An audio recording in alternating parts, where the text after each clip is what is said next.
Hi everybody, my name is Amy Kwan, your voice in real estate. Today we're going to start off with 5 things I bet you didn't know about Toronto. Hey real estate rock stars, my name is Amy Kwan, your voice in real estate, and I am a local expert real estate agent that's serving in the GTA area. I am looking forward to our one-on-one conversation just so that I get to meet you and get to know what you're all about and what your real estate story is. And I've made that accessible by going into the description box below.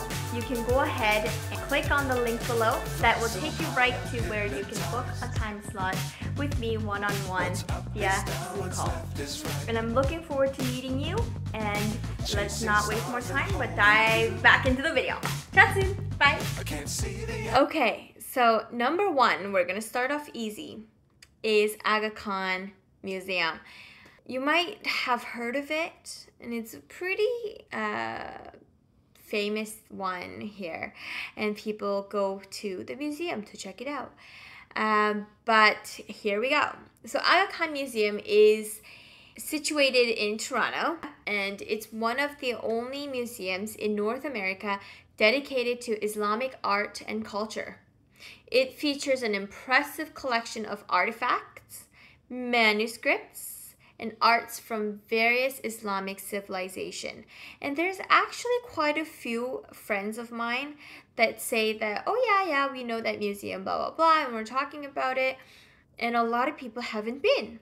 So I would encourage you to book the ticket and get going and get in there and check it out. It's super cool, and what do you gotta lose? And if you said money, it is $20 for the entrance. However, they do offer free tickets on Wednesday evenings from 4 to 8 p.m.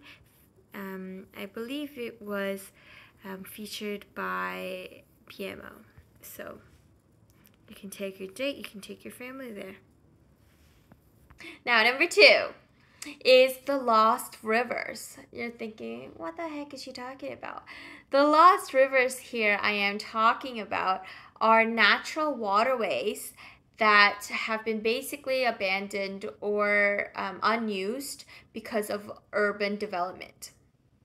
So because of the skyscrapers and the crazy high buildings, and there's certain projects that are around, there's quite a few of water paths that haven't been in use, and they've sort of been abandoned and stuff like that. A lot of them are not flowing water. There's no water in existence to it anymore. But then there are still hidden rivers that still flow beneath the city, and they are like Garrison Creek and Tattle Creek. So check that out. Go for a little walk, and I think Taco's excited to do it sometime. Yes, so go do that. Lost Rivers. Check it out. Okay, number 3 is the Toronto Islands. I know, you love it. I love it. I love the Toronto Islands, actually. I've gone many times there, and my favorite moment was when I went with my family. And it was also because in Korea, I remember going once a year with my family to this island, and it was such a culture shock, not culture shock, because I was already living in Korea. I don't know what I'm talking about. So basically, it was such a crazy thing because we used to live in the city, and then we would get out of the city on this boat and then go to this island. And as a kid, I thought that was pretty crazy. I thought that was pretty sick. And then we used to go there every year, and that was fun. But then it's so convenient to have Toronto Island literally by the waterfront in downtown Toronto. And so I honestly really love it, and it's an amazing place where you can go bike and walk, and I really truly love it. And did you know that Toronto Island was part of the peninsula? So it used to be actually connected to the rest of the Toronto. However, in 1858, there was a huge storm that happened, and it actually divided the rest of Toronto to Toronto Island. In Toronto Island, there were quite a bit of rich people that were living there, and it used to be the home of mansions. So there were so many mansions and big houses there because, waterfront, higher asset values, that makes sense. And so quite a few people used to live there. So about 8,000 people were living there before. And right now, do you know how many live there now? How many homes? There's 260 homes really living there in Toronto Islands right now. All right, so we're halfway through. Are you guys...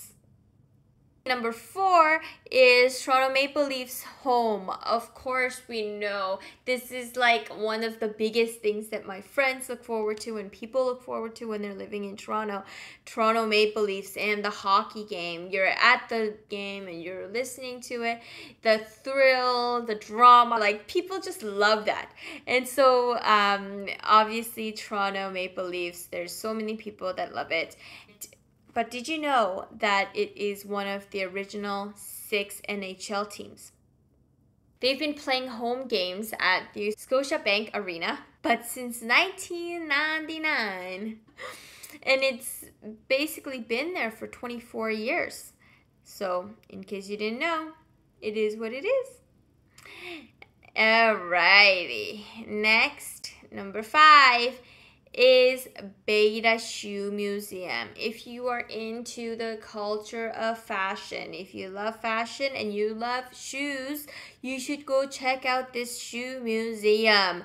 This is super cool. It displays the history of shoes and shoes across the world, and it's an extensive collection of footwear.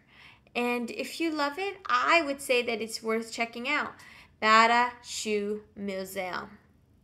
And it showcases the cultural significance of shoes throughout history. All right, Taco needs some shoes. Yes, he does. Maybe we should check it out, baby. Free on Sundays from 12 to 5. And then I added an extra interesting tip. And I think, honestly, this is the most interesting thing about it is that Toronto is the birthplace of basketball. So Dr. James Naismith, he is the inventor of the game basketball. Yes, he is. He was born in Almont, Toronto, Ontario. The city dedicates with a basketball court in his honor at the University of Toronto. So did you know, like, the basketball that you played was invented by a guy that is in Ontario.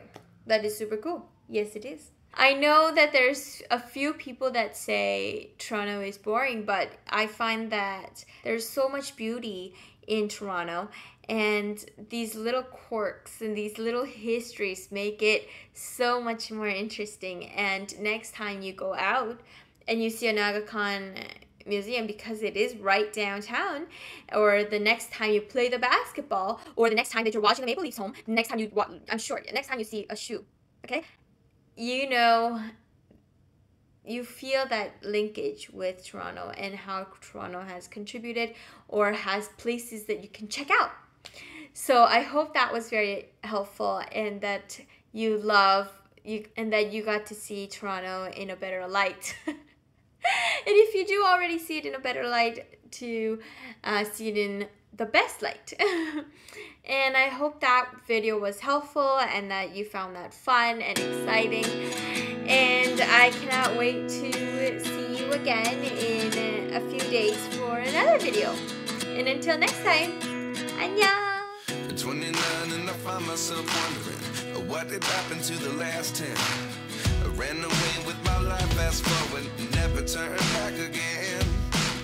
It's kind of funny that the more we pass time, the more we need to set the rewind. And 19 was the year I had to leave you, but now I'm seeing all the signs.